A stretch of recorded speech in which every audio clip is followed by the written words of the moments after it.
Hello hi, मी पूजा. नवीन एका ब्लॉगमध्ये तुमचं सर्वांचं स्वागत करते. कशा आहात? मजेत ना? मजेत असायला पाहिजे. तर आता खूप दिवसांनी लॉंग व्हिडिओ येत आहे, कारण माहितीच आहे तुम्हाला, थोड्यात मागे तब्येत नव्हती बरोबर, आणि नंतर पण मग व्हिडिओ शूट करणंच नाही झालं. मुलांची एक्झाम वगैरे झाली होती आणि खूप गरम होत आहे, त्याच्यामुळे मला खूप घाम आला आहे.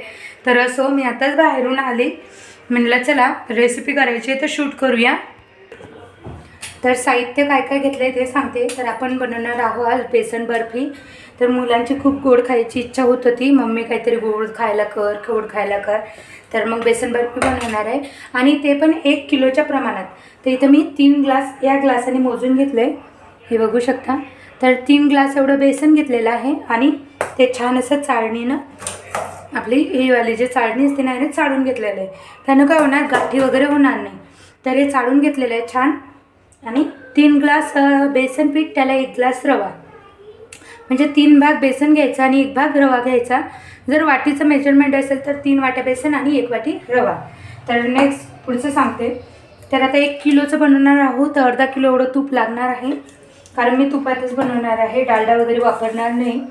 आणि गार्निशिंगसाठी पिस्ता घेतलेला आहे, थोडंसं खोबरा किस घेतलेला आहे, आणि बेसनाचा पदार्थ म्हटलं की जायफळ आलीच. तर जायफळ घेतली, वेलची घेतलेली, आणि हे जायफळ आहे ना, खिसणीने असं खिसून घेतलेलं आहे थोडंसं. तर जायफळची पावडर घेतलेली आणि वेलची घेतलेली आहे.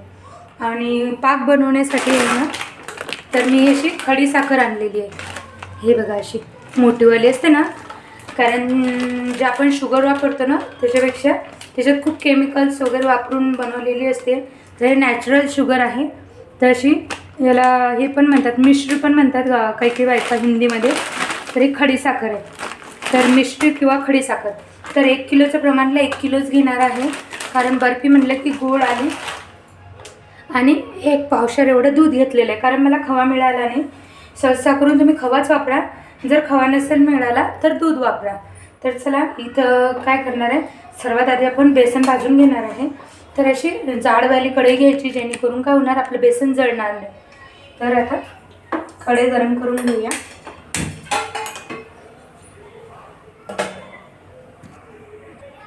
आणि आपण तूप आहे ना, एकदमच नाही टाकणार, थोडं थोडं करून टाकणार. तर अर्धा किलो तूप आहे, तर थोडं थोडं करून टाकायचं. आणि बेसन भाजायला आहे ना, एकदम आपल्याला बारीक गॅसवर भाजायची आहे. तर आपण काय करणार, जाड याची कढई घ्यायची, पॅनची, किंवा असं जाड पॅन घ्यायचं, म्हणजे बेसन आपलं जळणार नाही. तर तूप गरम करून घेऊया, आणि बेसन छान असं बारीक गॅसवर भाजायचं आहे. तूप गरम करायसाठी मी मोठा गॅस ठेवला आहे, पण आपल्याला एकदम बारीक गॅसवर हे बेसन भाजून घ्यायचं आहे. तर चला, कंटिन्यू व्हिडिओ बघा, स्किप न करता. खूप छान अशी बर्फी होणार आहे, पंक्तीसारखी, जशी गावाकडे पंगतमध्ये असते ना. विदर्भात तर पंक्ती सहसा करून लग्नामध्ये बेसन बर्फीच असते, बुंदी नाही तर बेसन बर्फी. तर बेसन बर्फी आमच्या घरी सर्वांनाच आवडते. तर चला, बेसन भाजून घेते. तर बेसन भाजताना आहे ना, गडबड बिलकुल करायची नाही. हे बघू शकता, एकदम बारीक गॅस आहे माझा, हे बघा. तर बारीक गॅसवरच भाजायचं आहे बेसन. आणि बघा, मी 10 मिनटं झाले सध्या तरी. आता हे असं तुपात मुरलं आहे. हळूहळू भाजायचं, गडबड बिलकुल करायची नाही, नाहीतर बर्फी आपली चांगली बनणार नाही. तर बिलकुल अशी घाई गडबडीत बर्फी बनवायची नाही आहे. याला कमीत कमी 20 ते 25 मिनटं लागतात बेसन भाजायला बारीक गॅसवर. जोपर्यंत छान आपलं तूप रिलीज होत नाही आपला बेसनमधलं, तोपर्यंत आपल्याला भाजायचं. तर बघा, 5 मिनटं झाले, छान आपलं तूप रिलीज होतं आहे यातलं, हे बघा. मग अशी पिठाळ पिठाळ दिसत होतं ना, थोडंसं पेशंट ठेवावं लागते, म्हणजे हळूहळू भाजावं लागते. हे बघा, कढई सोडत आहे आपलं बेसन, म्हणजे छान असं परफेक्ट झालेलं आहे. तरी आपण याला 2 मिनटं अजून भाजून घेणार आहोत.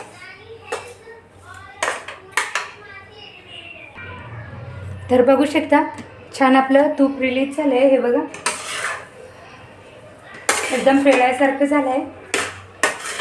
कलर तुम्हाला दिसत नसेल, कारण काय, व्हाईटच भिंती, व्हाईटच बल्ब, त्याच्यामुळे. तर छान आपलं बेसन, दूध आपलं तूप रिलीज झालं आहे, हे बघा, छान असं. तर आता आपण जायफळ पावडर टाकून घेऊ याच्यात. त्याला पण छान असं मिक्स करूया.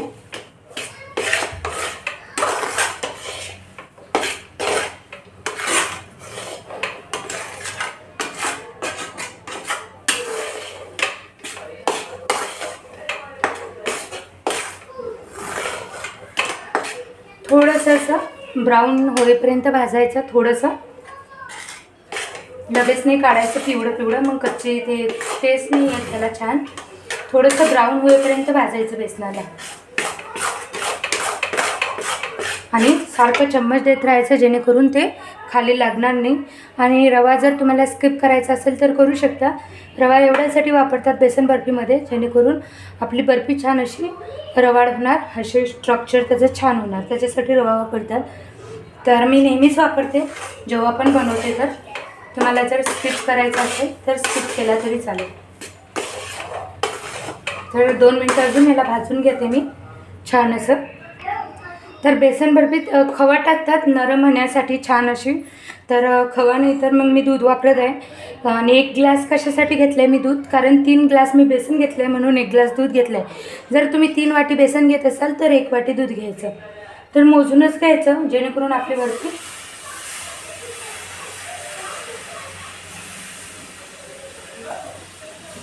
याला बघा हे असं वाजत आहे म्हणजे आपलं बेसन छान मिक्स झालेलं आहे, भाजलं गेलं आहे.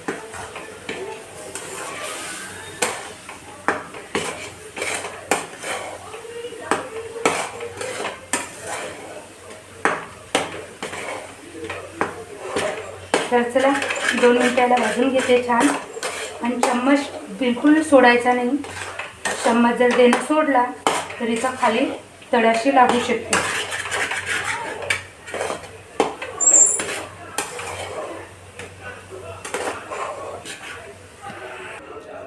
तर बेसन असं काढून घ्यायचं आपलं. आणि यात कढईत मी तूप घातले. आता रवा भाजून घेऊ छान.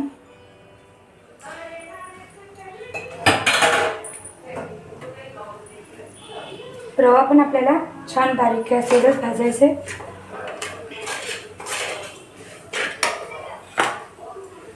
तर बघा मी तुम्हाला दाखवलं अर्धा किलो एवढं तूप लागलंय, पूर्ण तूप संपलंय.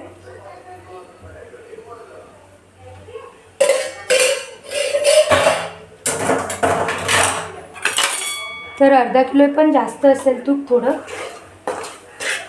कारण 1 पाव बनवतो ना आपण तर 3 पावशेर तूप लागलंच असेल. तर आता मी मोजलेलं नव्हतं. तर चला छान रवा भाजून घेते.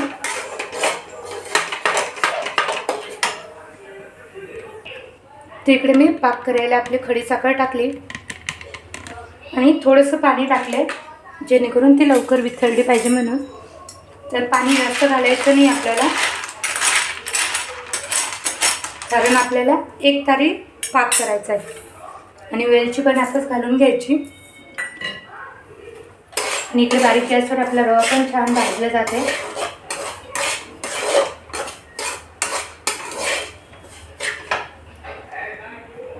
तर आपला रवा पण छान भाजून झाला आहे.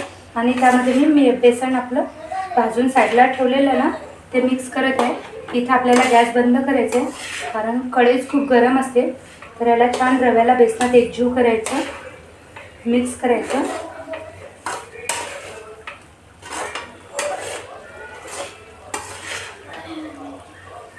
कारण कढई खूप गरम असल्यामुळे आहे ना गॅस चालू ठेवायची काही गरज नाही आहे आपल्याला.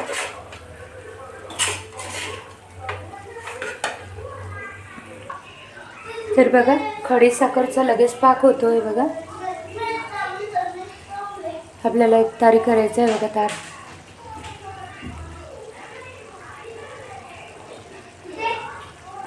तर आपला पाक छान असा रेडी आहे बघा.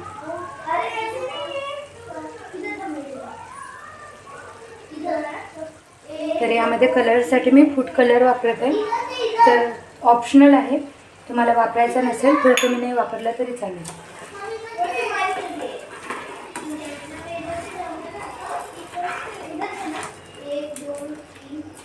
तर आपला पाक रेडी आहे. मी गॅस केला आहे बंद. तर मी मधात व्हिडिओ शूट करायला विसरले. तर काही नाही, पाक झाल्यानंतर मिक्स करून घ्यायचं छान. आणि मिक्स केल्यानंतर माझ्याकडे आता बर्फीचा स्ट्रे वगैरे नाही आहे, तर मी असं ताटामध्ये त्याला छान तूप लावून घेतलं खालनं आणि अशी सेट करून घ्यायची. वरून गार्निशिंगसाठी थोडासा पिस्ता आणि खोबरे किस टाकलं आहे. तर आता सध्या थंडी आहे, हे बघा. तर थोडा वेळ 10-15 मिनटं याला सेट होऊ द्यायचं आणि नंतर मग कट करायचं याला. तर चला मी भेटते तुम्हाला 5-10 मिनटानंतर. तर बघा, इझिली असे कट पडत आहेत, हे बघा.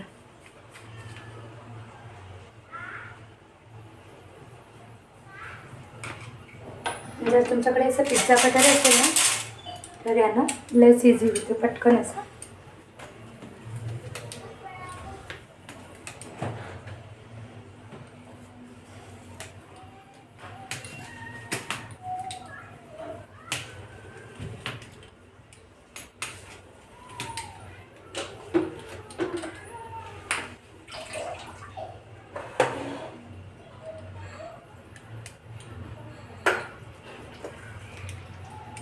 तर अजून पण खूप गरम आहे. थंडी झाली ना की खूप छान सेट होणार ते. तर थोडंसं गरम असतानाच याला कट करून घ्यायचं. कारण काय, एक वेळेस जर थंडी झाली ना तर कट करायला मग थोडी भारी जाते.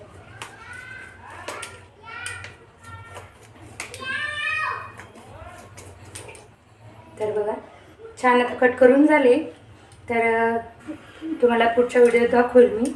सकाळी आता ही काढून आता अशीच झाकून ठेवते, कारण मी संध्याकाळी वेळ उरली आता रात्री खूप उशीर झाला आहे. तर झोपायला पण वेळ झाला आहे, मुलं पण जागे आहेत. तर चला उद्या सकाळी भेटूया. बाय सर्व ताईंना, मैत्रिणींना. व्हिडिओ बर्फी जर आवडली असेल तर प्लीज आपल्या चॅनलला सबस्क्राईब करा. अशाच नवीन नवीन रेसिपी येणार आहेत. तर चॅनलचं नाव तुम्हाला माहितीच आहे, पूजा शित्रे. आणि लाईक करा व्हिडिओला आवडल्यास असेल तर.